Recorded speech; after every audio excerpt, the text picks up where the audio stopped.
যা কাপড়ের উজ্জ্বলতা অটুট রাখে। ব্রাইট লাভ টেকনোলজির সাহায্যে নিজের সেরাটা দেখানোর জন্য সেরা ঋণ।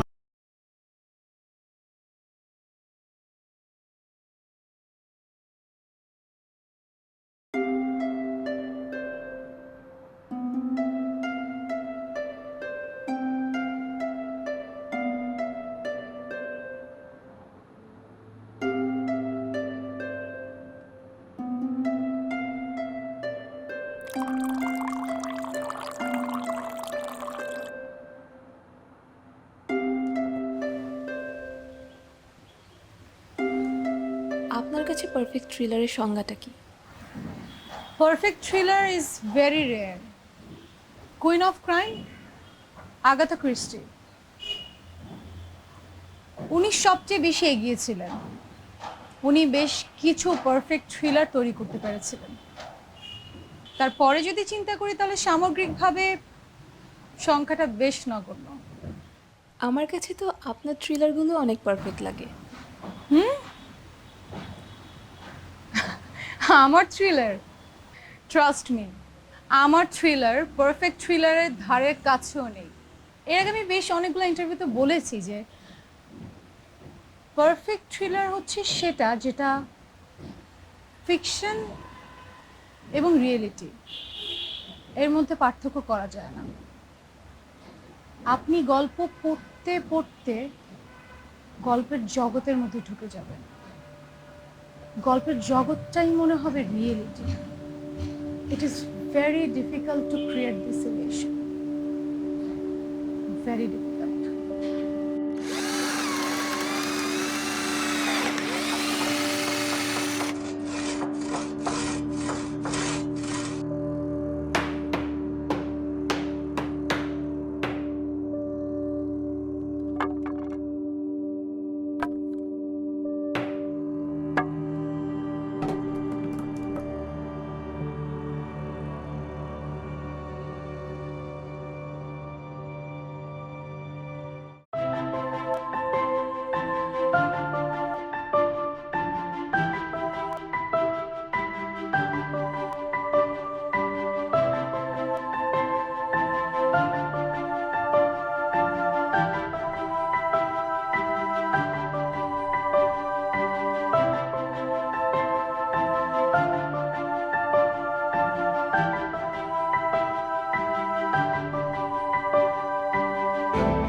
Thank you so much, ma'am. It is a privilege to publish your interview on our news site. You most welcome. By the way, finally publish করার আগে একটু ড্রাফটটা আমাকে দেখিয়ে নেবেন। Sure ma'am. সো ইন্টারভিউ শেষ, সো এখন সাংবাদিক Samantha out and fangirl Samantha in. আমি আপনার অনেক বড় ফ্যান ম্যাম। আপনার লেখা 7টি বই আমার কালেকশনে আছে, আর নতুন যে বইটি বের হয়েছে সেটা এতই জোস যে I have no words to describe. Autograph please ma'am.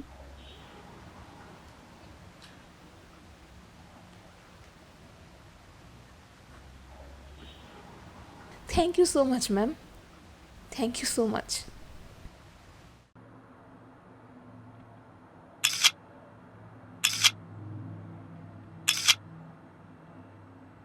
আচ্ছা আচ্ছা আচ্ছা, ঠিক আছে, আমি তাহলে আপনাকে ফার্স্ট ড্রাফটটা মেল করছি। ঠিক আছে, ওকে দেন, বাই।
আপা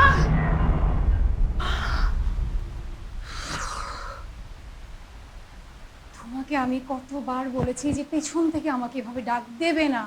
কিন্তু এত ভয় পাওয়ার মতো কি হয়েছে? হো, খুন খারাপি নিয়ে সারাক্ষণ চিন্তা করলে তো একটু ভয় পাওয়ানি লাগে। আচ্ছা বলো, কি বলবে বলো। এই রাইতে আমার একটা বিয়ার দাওয়াত আছে, আমি একটু বিকাল বেলায় চলে যাবো। আর কালকে সকালে এসে পড়বো। খাবার দাবার রান্না করে আমি ফ্রিজে রেখে গেছি। আমি বুঝি না তোমার এত বিয়ের দাওয়াত কেন? মানে ঢাকা শহরের সবচেয়ে বেশি আত্মীয় স্বজন মনে হয় তোমারই, না আর কারো নাই? কি কন আপা, দাওয়াত দিছে যাবো না কি কন? হ্যাঁ, কেন যাবে না? অবশ্যই যাবেন আপনি। আপনি যান, গিয়ে আমাকে একটু উদ্ধার করেন, যান, কোনো সমস্যা নেই, যান। এই যে নন, আপনার ভক্তরাই চিঠিগুলো আজকে পাঠাইছে। আচ্ছা যাও।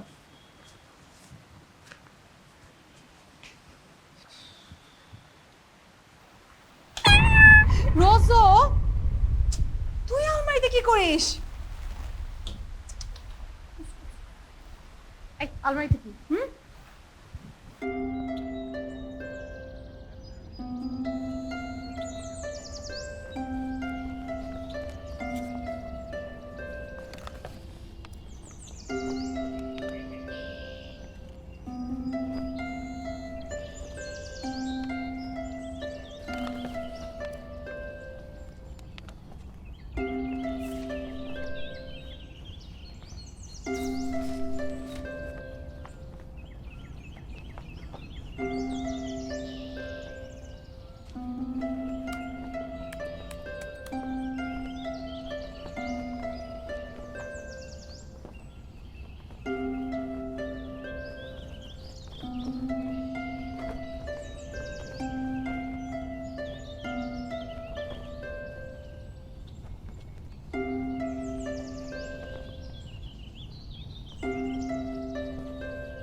বেক সর্ষে ইলিশ আমার নতুন ভিডিওর জন্য। এ পর্যন্ত এইটা তোর বেস্ট।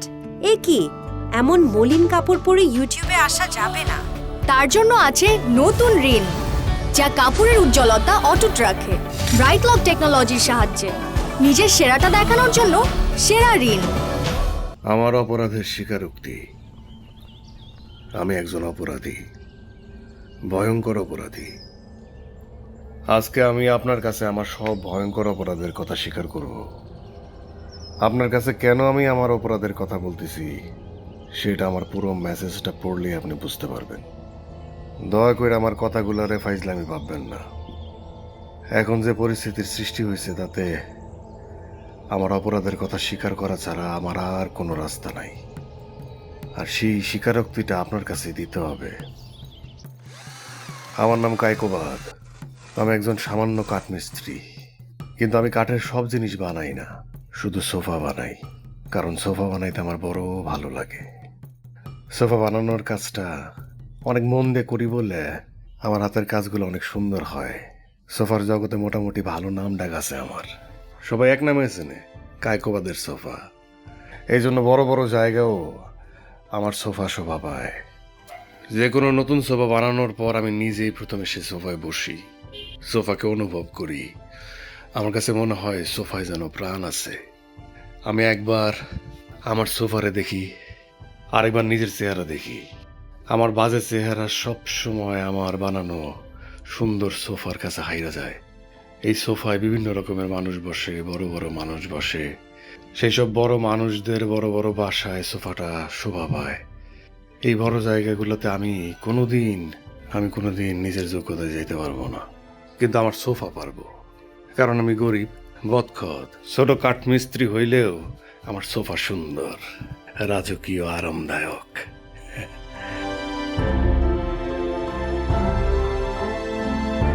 আমার বাবা মা নাই, ভাই বোন নাই, কোনো বন্ধু নাই, প্রেমিকা নাই, কেউ নাই, শুধু আছে আমার সোফা। এখন আপনি নিশ্চয়ই বুঝতে পারতেছেন কেন আমি আমার বানানো সোফাগুলোকে এত ভালোবাসি, কেন তাদেরকে নিয়ে সারাক্ষণ চিন্তা করি। কারণ ওই সোফা ছাড়া আমার জীবনে আর কিছুই নাই।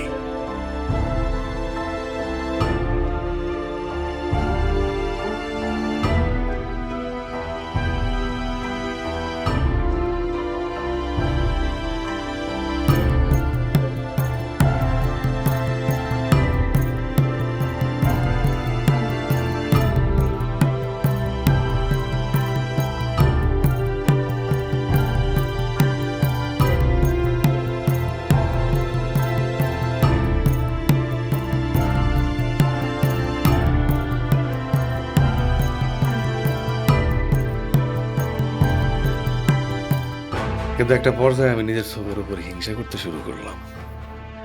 সে সুন্দর সুন্দর মানুষের সংস্পর্শে আসতে পারতেছে, কিন্তু আমি পারতেছি না। সুন্দর মানুষগুলো নিজেকে সোফার আলিঙ্গনে ঢেলে দিচ্ছে, কিন্তু আমাকে কেউ সেই সুযোগটা করে দিচ্ছে না। সে দামি জায়গায় যেতে পারছে, কিন্তু আমি পারছি না। প্রচন্ড রাগ হওয়া শুরু হলো আমার প্রিয় সোফার প্রতি।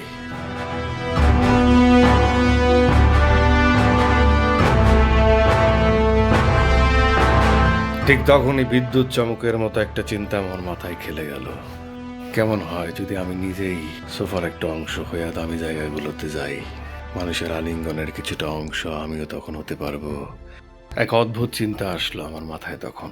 পৃথিবীর ইতিহাসে এর আগে এমন চিন্তা কেউ করছে বলে আমার মনে হয় না।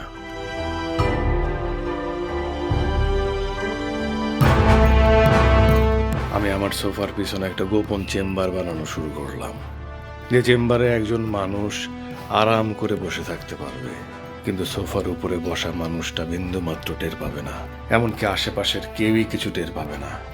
চেম্বারে ঢোকার এবং বের হওয়ার একটা গোপন দরজা থাকবে।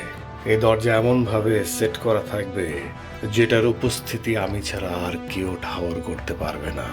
খুব সূক্ষ্ম একটা ফুটা থাকবে যেটাতে বাইরের জগৎ দেখা যাবে এবং শ্বাস প্রশ্বাস নেওয়া যাবে। বাহিরের কথা যেন শুনতে পারি সেই ব্যবস্থাটাও করা হলো। আমার ইচ্ছে হলো 1-2 দিন সোফার অংশ হয়ে সেই জায়গায় থেকে এরপর পালিয়ে যাওয়া। আমার প্ল্যানের আরেকটা বড় অংশ, সোফা যেখানে থাকবে সেখান থেকে টাকা পয়সা গহনা অথবা দামি জিনিস চুরি করা। এইভাবে একটা সময় আমার প্রচুর টাকা হবে এবং আমাকে আর কাঠমিস্ত্রির সাধারণ জীবনযাপন করতে হবে না। অবশেষে গোপন চেম্বার সহ আমার নতুন সোফা তৈরি হলো এবং তাতে আমি প্রবেশ করলাম।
আমি সোফার ভিতরে ঢুকে গিয়েছি।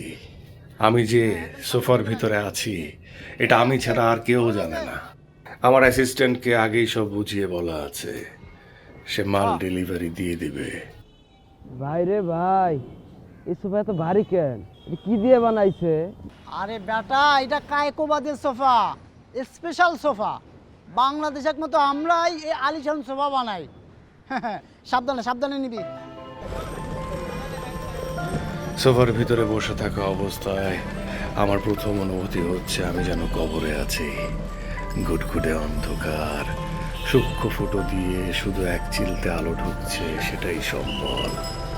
ভ্যান যখন রাস্তার গর্তে পড়ছিল তখনই ব্যথা পাচ্ছিলাম, ভালোই ব্যথা পাচ্ছিলাম, কিন্তু তার চেয়ে বেশি উত্তেজনা হচ্ছিল এটা ভেবে যে আমার প্ল্যান সাকসেসফুল হতে যাচ্ছে। আমি প্রথম যে বাসায় আসলাম সেটা বড় একজন ব্যবসায়ীর বাসা। বাসায় শুধু জামাই বউ থাকে। হঠাৎ জামাই এসে দপ করে সোফার উপর বসে পড়লো। আমি নাড়াচাড়া বন্ধ করে একদম জমে গেলাম। এক্সপার্ট কারিগর, খুবই আরামদায়ক সোফা।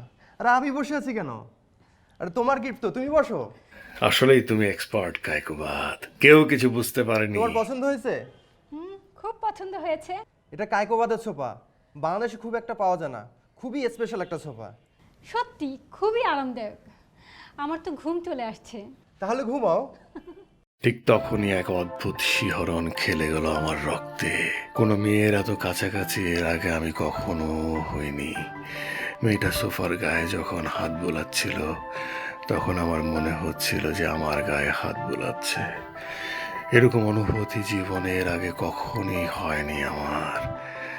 আমি যেন ঘোরগ্রস্ত হয়ে গেলাম।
এরপর নিজের বানানো সোফার ভেতরে ঢুকে মানুষের বাসায় যাওয়া এবং তাদের ব্যক্তিগত জীবনে অনুপ্রবেশ করা আমার অভ্যাস হয়ে গেল।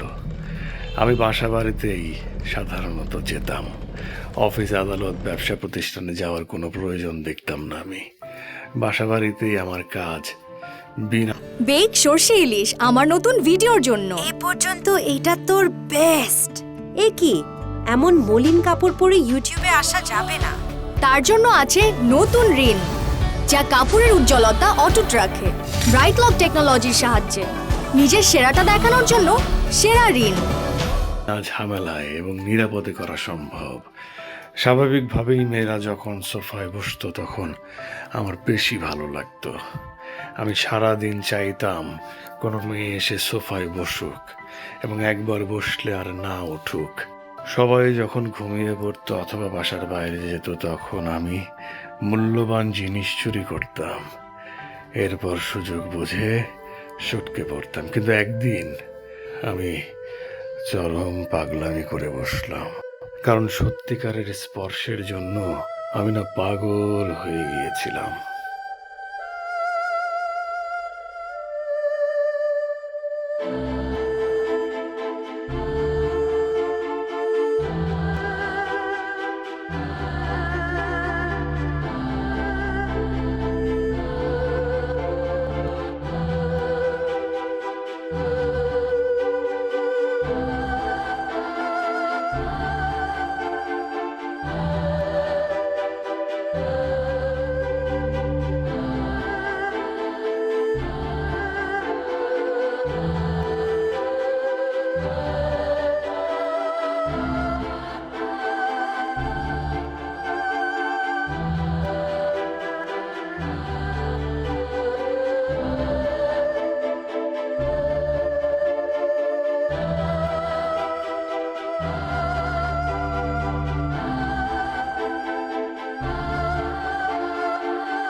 সব কিছু সুন্দরভাবেই চলছিল, কিন্তু একদিন একটা দুর্ঘটনা ঘটে গেল।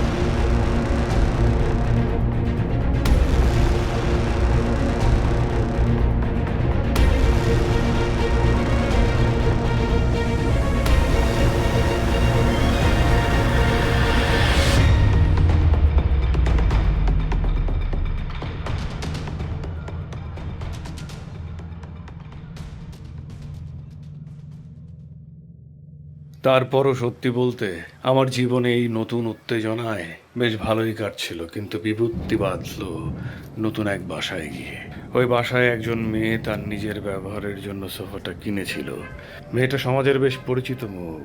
দু একদিন মেয়েটার ব্যক্তিগত জীবনে অনুপ্রবেশ এবং কিছু চুরির উদ্দেশ্যেই আমি মেয়েটার বাড়ির সোফার ভিতরে ঢুকে গিয়েছিলাম, কিন্তু আমি ওই মেয়েটার প্রেমে পড়ে গিয়েছি। ওই মেয়েটা সোফায় বসলে আমার শরীরে যে অনুভূতি হয় সেটা আর কারো বেলায় হয়নি। মেয়েটাকে অজ্ঞান করে খারাপ কিছু আমি এখনো করি নাই, কারণ মেয়েটাকে আমি সত্যিই ভালোবাসি। গত 1 মাস ধরে মেয়েটার বাসাতেই আছে, তার খাবার খাচ্ছি, তাকে দেখছি, অনুভব করছি। আপনি ঠিকই ধরেছেন, আমি আপনাকে ভালোবেসে ফেলেছি।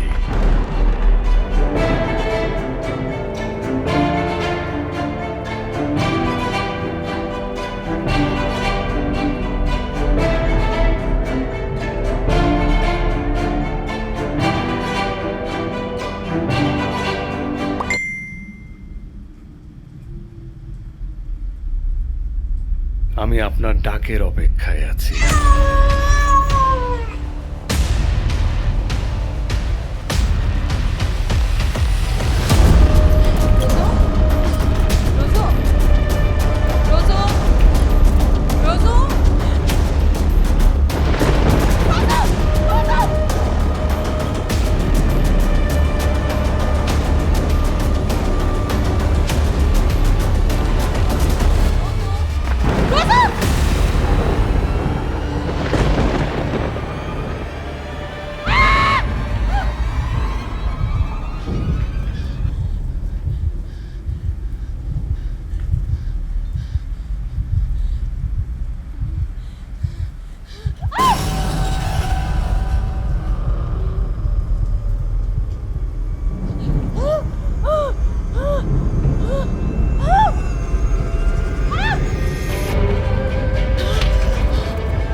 এই কিছু পেলেন? কি কিছু পেলেন? না স্যার, কোথাও কিছু খুঁজে পেলাম না স্যার। আচ্ছা, আপনি কি শিওর যে লোকটাকে আপনি দেখেছেন? আমি 100% শিওর, আমি নিজের চোখে দেখেছি। কিন্তু আমরা তো পুরো বাড়ি তল্লাশি করলাম, কোথাও তো পেলাম না কাউকে। আপনি কেন বুঝতে পারছেন না? ওই লোকটা আমার বিড়াল রোজোকে মেরে ফেলেছে। That sick bastard. আমরা তো বিড়ালের লাশটাও পেলাম না। আমার মনে হয় লাশটা নিয়ে ও কেটে পড়েছে। রোজো, রোজো! কি ব্যাপার? আপনি তো বললেন আপনার বিড়াল মারা গেছে। হ্যাঁ, আমি রোজোকে দেখেছি, ও মোর। থামুন, আপনি থামুন। দেখুন, আপনি লেখিকা মানুষ, আপনাদের কল্পনা শক্তি অনেক প্রখর থাকে। আমার মনে হয় আপনার দৃষ্টি বিভ্রম হচ্ছে। না না না না না, না, আমি থামুন, নিজে থামুন। দেখেছি, আমি নিজে আপনি দেখেছি। থামুন, আপনি এখন রেস্ট করতে যান। সকালবেলা দেখবেন সব ঠিক হয়ে যাবে। যান, রেস্ট করুন। এই চলুন।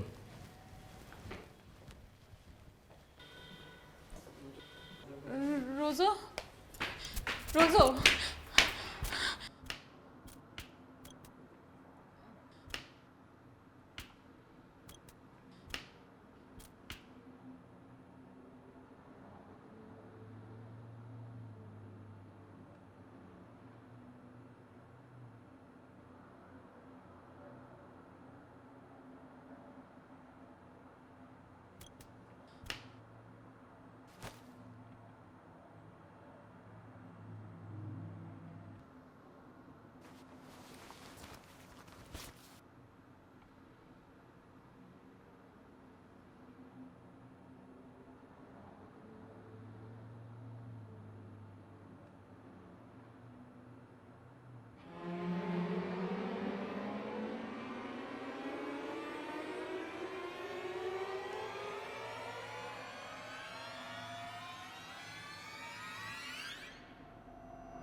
পার্সেল?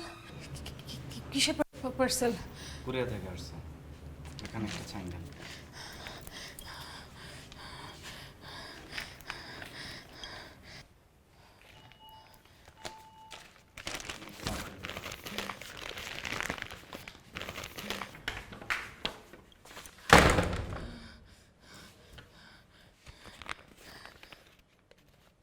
কায়কোবাদ।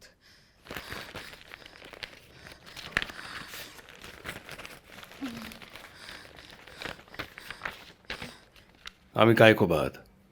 মেসেঞ্জারে যে মেসেজ আপনাকে আমি পাঠিয়েছি সেটা আসলে আমার নতুন গল্প।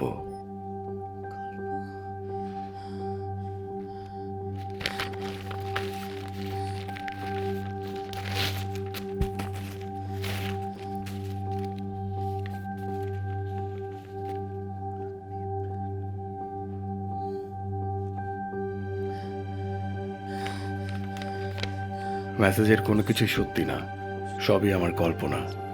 আমি শুধু আপনার ফেসবুক পোস্টের মাধ্যমে জানতে পেরেছিলাম আপনি 1 মাস আগে একটা নতুন সোফা কিনেছেন। সেই ইনফরমেশন থেকে গল্পটা ফেলেছি। আমি একজন স্ট্রাগলিং রাইটার এবং আপনার ফ্যান। আশা করি আমার গল্প আপনাকে রিয়েল লাইফ থ্রিল দিয়েছে, যার কারণে আপনি ফিকশন অ্যান্ড রিয়েলিটির পার্থক্যটা ভুলে যেতে পেরেছেন। আমি যতটুকু জানি আপনার মতে একটা পারফেক্ট থ্রিলারের বৈশিষ্ট্য এটাই। আশা করছি আমার গল্প মেসেঞ্জারে এভাবে প্রেজেন্ট করাতে আপনি মাইন্ড করেননি, এবং আমি কনফিডেন্টও আছি যে এই গল্প প্রকাশ করাতে আপনি আমাকে সাহায্য করবেন।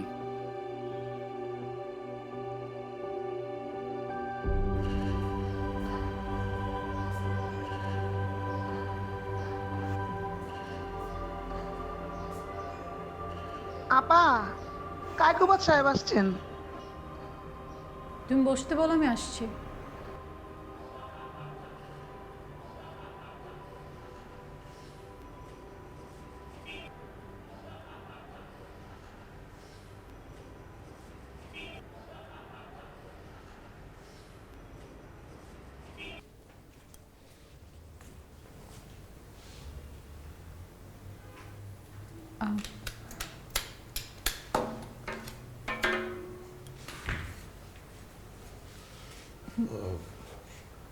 যে কে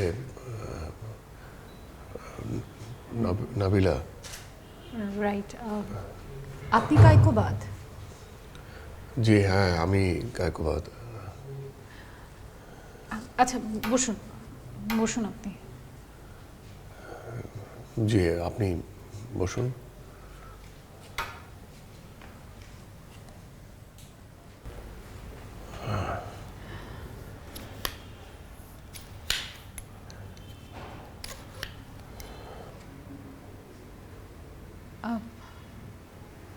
ইফ ইউ ডোন্ট মাইন্ড, আপনি কি চোখে? দেখি না, একদমই দেখতে পাই না, অন্ধ। I am sorry. না সরি বলার কিছু নেই, আমি আসলে আই এম সরি আপনাকে আমি এভাবে এরকম একটা গল্প পাঠিয়ে দিয়েছি। আসলে আমি মানে আমার বয়স যখন 15 তখন আমার দৃষ্টিশক্তি একদম চলে যায়।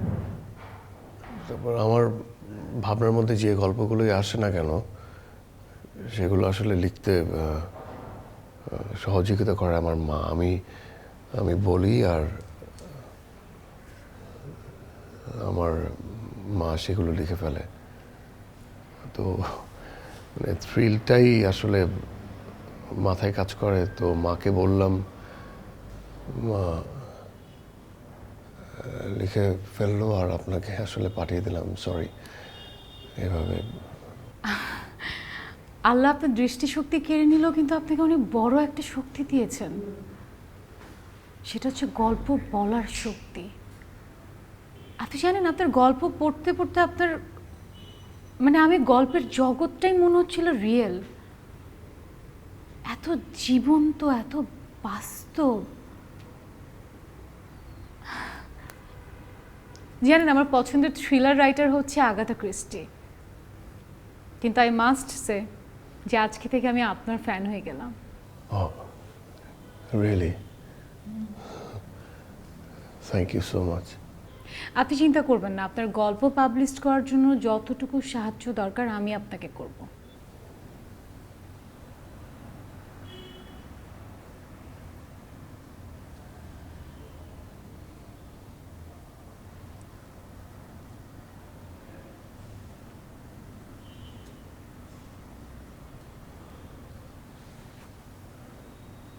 আপনি আমার ঠিক এই বরাবর বসে আছেন না?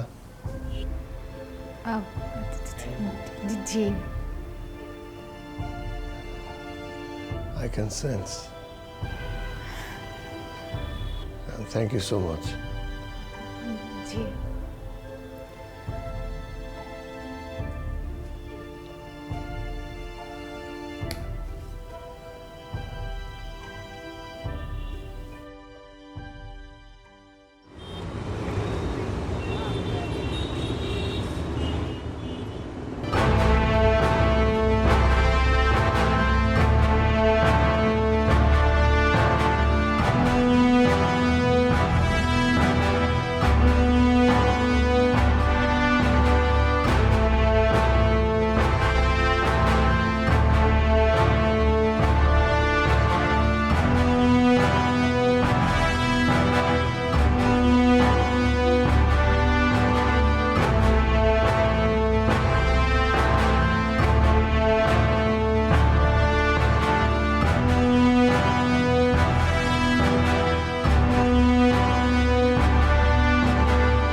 For more updates, subscribe